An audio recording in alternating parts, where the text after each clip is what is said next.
ادي الموتوسيكل جهزناه، حطينا كل الاحتياطات، نطلع نتوكل على الله ونقول لكم الحكايه كلها حصلت ازاي. يلا بسم الله توكلنا على الله ولا حول ولا قوه الا بالله. اللهم انا نسالك في سفرنا هذا البر والتقوى ومن العمل ما ترضى. اللهم هون علينا سفرنا هذا واطوي عنا بعده.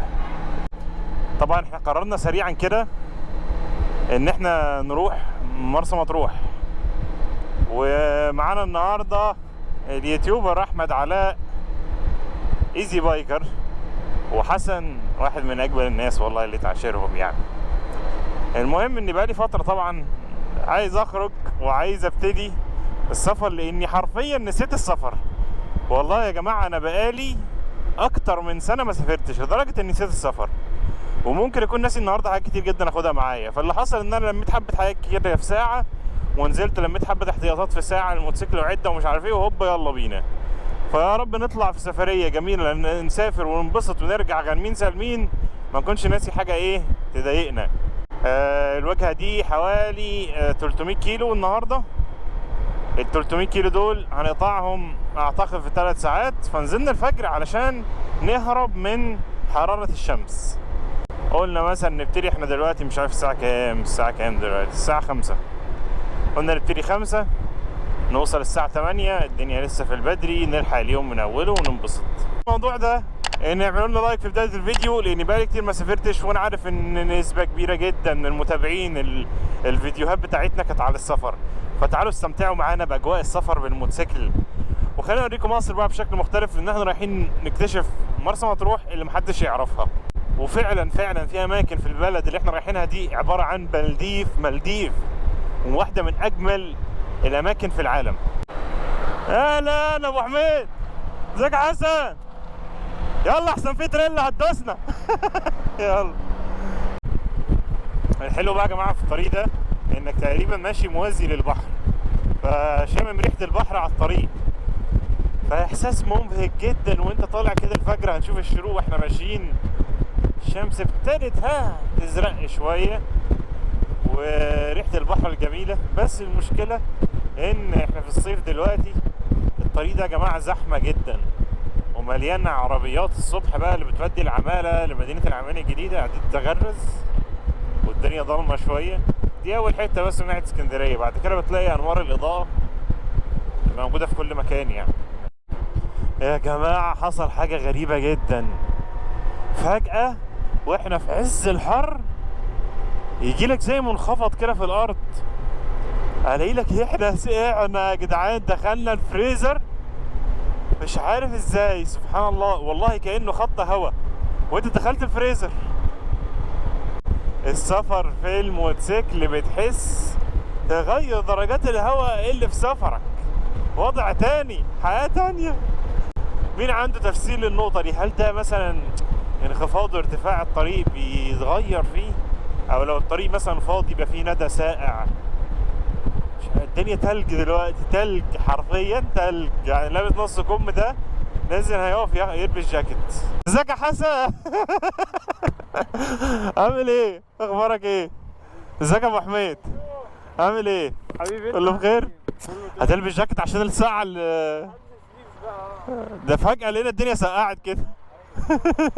اهم حاجة ان انت تلبس ده عن اقتناع، عشان الحجاب. لا والله بعد كده مش هتحس بيه، وده حلاوته انه مش يعني بيمنع التلزيق وان مسامك تتقفل. فمهم قوي يا جماعه البتاع ده. العب بقى، العب ماشي. ده مهم يا جماعه عشان الشمس ما تحرقكش، وعشان ما تحسش انك حران، لان عوادم الطريق والهواء بيجي يسد المسام، فانت بتحس انك حران، مفيش هواء داخل للمسام يعني، ولا بتتعرق ولا بتعمل اي بتاع. فده مهم وما بتحسش بيه يعني بعد ما تتعود عليه. في نقطة بقى متلخفن منها دلوقتي مؤشر البنزين بتاع جولد وينج ده بينزل بسرعة، يعني هو بيفضل ثابت فوق شوية بعد كده يبتدي ينزل نسبيا بسرعة. فما اعرفش البنزين قرب يخلص ولا ما يخلصش ولا ايه الوضع بتاعه. وخصوصا هنا ان انت لما تبقى عايز تدخل بنزينة لازم تطلع طريق خدمات وبعد كده تدخل بنزينة. انا مش عارف بقى الواحد يطلع طريق خدمات ولا ايه.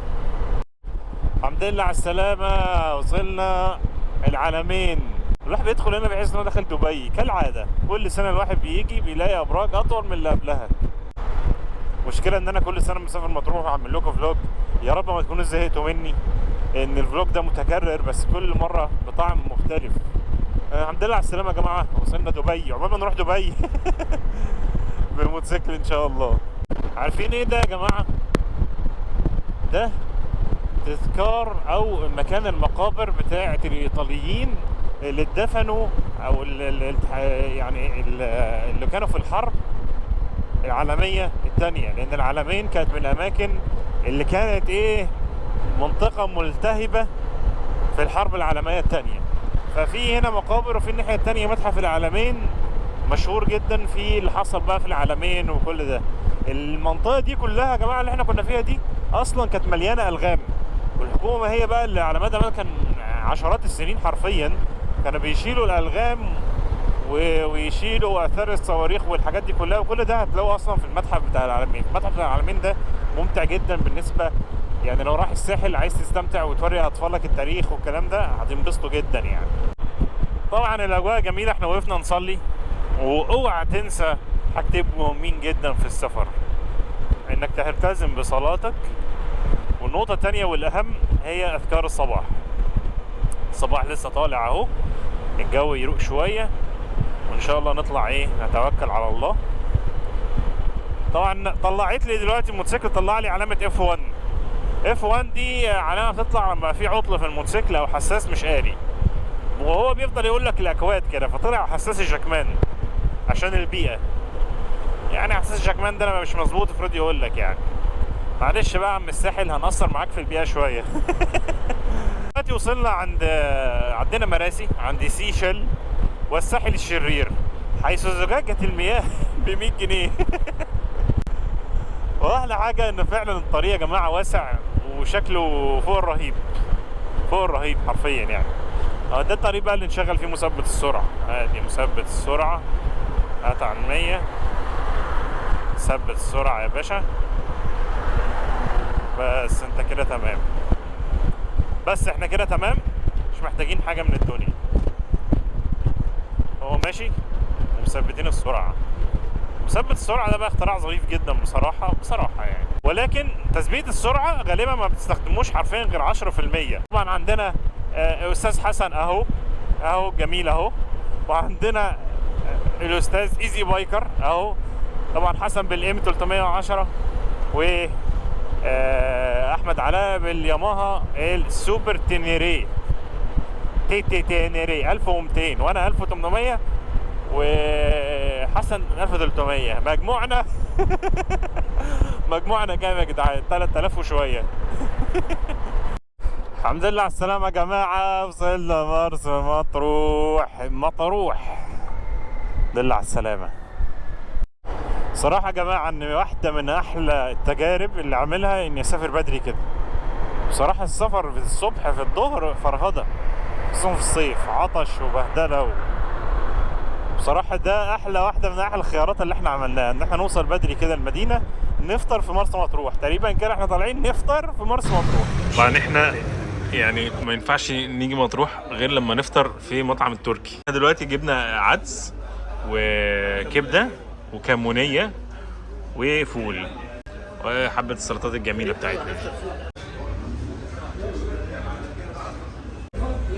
يا جماعة. دي لحمة بدهون بلية، يا لهوي على الدسم. كل ده على الصبح، ده فطار. امال هيتغدوا ايه بقى؟ الغريب ان في فول. فول ده ايه وضعه؟ غريب فعلا الاكل ده وسط الكبده والغدا ده.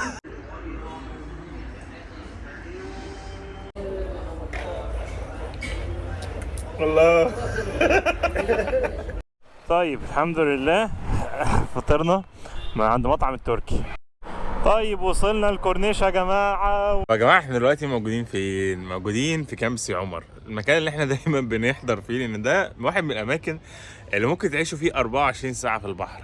ان انت غالبا بتبقى قاعد في حاجه اسمها بانجلو، واحد من الحاجات دي، وخطوتين بتلاقي البحر عندك، فانت 24 ساعه قاعد في البحر. انت جاي عشان ايه؟ عشان تفصل في البحر، وعشان تفصل برضو لما يكون معاك استاذ حسن اهو قاعد في الروقان تحت الشمسيه.